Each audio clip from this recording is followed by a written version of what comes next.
You sitting comfortably? Yes, I am. Good, Got my good, good, coffee good. as well. No, I haven't got one of those. How is Monday going for you, and how was your weekend? Weekend was awesome. My son turned 2, so he went to Knowsley Safari Park. So loved it. So yeah, it was great to be a big kid again. So, Raj, I know who you are, but could you tell everyone who you are and what you do? Yeah, sure. So I work for a cybersecurity company based in Middleton. So we specialize in cybersecurity, digital forensics, e-discovery, and corporate investigation. So what does that all mean? So when there's a cyber breach, we help, we step in and we help remediate that. But also we do the proactive side of things. So we help people make sure they have the right processes and policies. So we make sure that for the house doors a lot, for example. So if I give you an example of a house, the way we will ensure from the cyber world on the digital world, we ensure that all your doors and windows are locked. They stay locked, but if they are opened, you are aware of those doors and windows that have been opened. But if somebody were to get in, can they get to the crown jewels? What information they can steal? So we ensure that companies have a full 360 of their cybersecurity landscape and their posture, and then understand where the threats are. So we do that from the proactive side. We also do the reactive stuff. So with the corporate investigations, when people steal information, so there might be employee misuse or misconduct, that they may be stealing some data, as we've been seeing a lot during COVID-19, where a lot of people may be setting up their own businesses and stealing a lot of, taking client information away from them.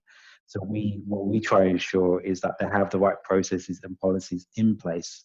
So the employer is educated, so they understand what they have the right of information to, but also companies are protected, because the last thing you want to do is you set up your business for 10 years and a couple of your large clients and all that IP information that you gathered is stolen by somebody that's maybe only worked for your company for maybe a couple of years. Gosh, okay. So you get full holistic protection and going forward from Cyfor. Yes. Yeah. So, brilliant. It's a business I didn't know until we met. So it's interesting. I didn't know anything about forensic computing and what it can do. Just some stats out there. So just Manchester economy alone. I think breaches last year cost Manchester economy 840 million. So that's just Manchester. Wow. And it was detected 18,000 businesses were at least attacked once a week. And that's just Manchester. Gosh. Yeah. That really puts it in perspective when you think of Manchester and then the rest of the UK. Yeah. And then a typical breach for an SME could be anything from 65k plus. And 2 out of 3 SMEs can go out of business within the first breach. So it could take 6 months, it could take 2 years, because they may have lost some funds due to paying the wrong invoices, or it could be it's usually their brand and your reputation. At the end of the day, it's very difficult to recover from something like that.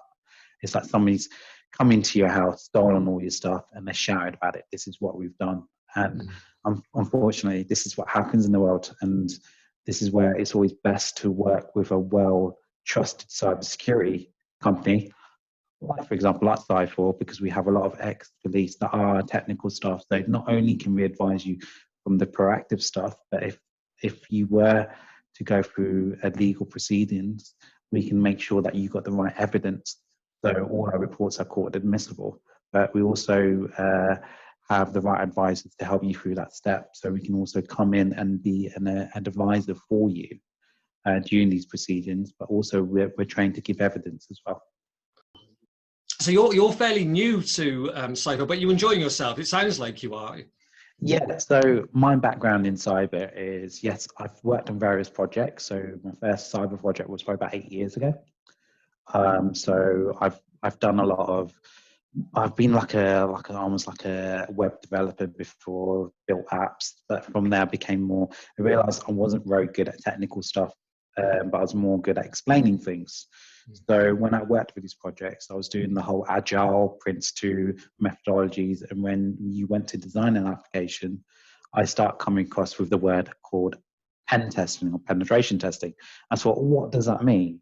So just to clear that up for everyone, it's an ethical hack. So it's where an ethical security expert will come in and try to exploit that website or that app just to see if there's any holes from a cyber criminal perspective.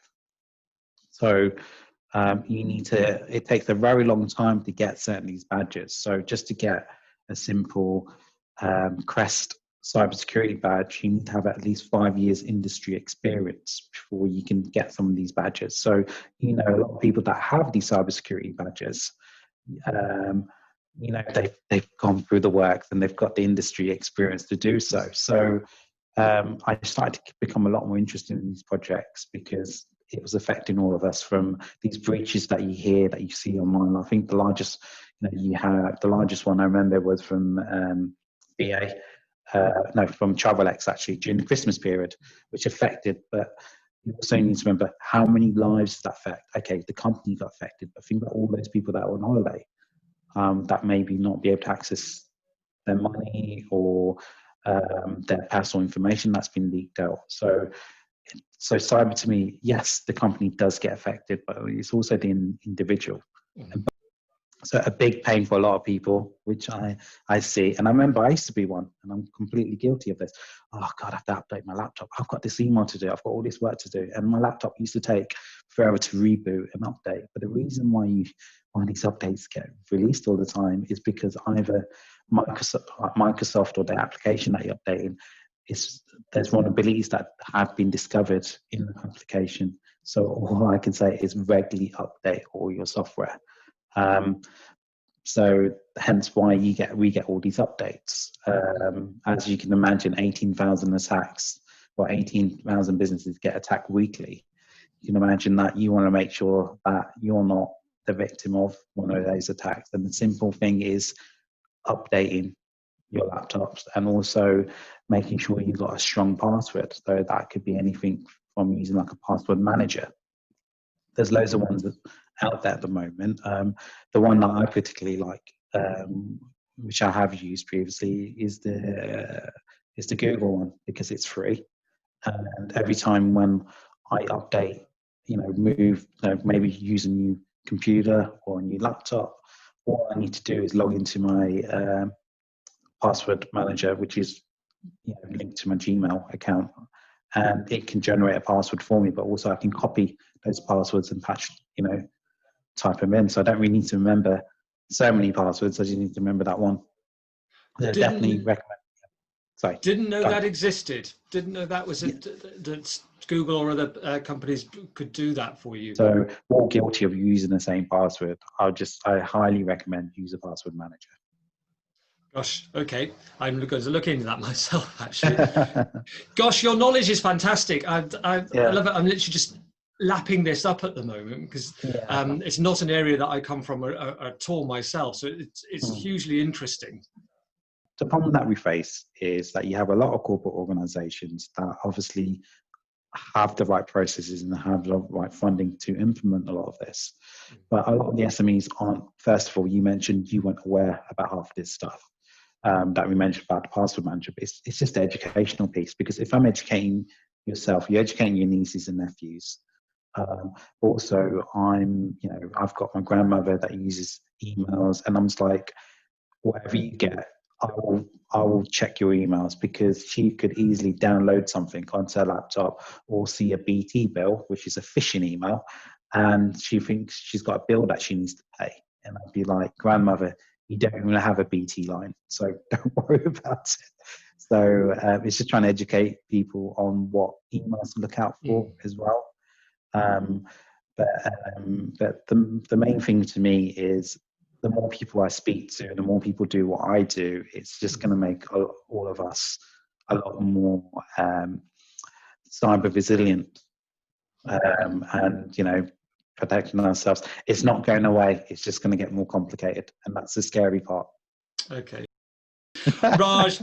Thank you so much. It's been great hearing more about you, for you sharing about yourself, your family, your the lovely present you received at the weekend, and then explaining a lot more about Cyfor. You're clearly passionate, to use your word, about it, and thank you very much. We're going to chat again, I'm sure of it. Yeah, definitely. Thank you, Aaron, and thank you, MPostcode. No problem. Take care. Enjoy your afternoon. All right, you too. Take All care. right. Bye-bye. All right. Bye.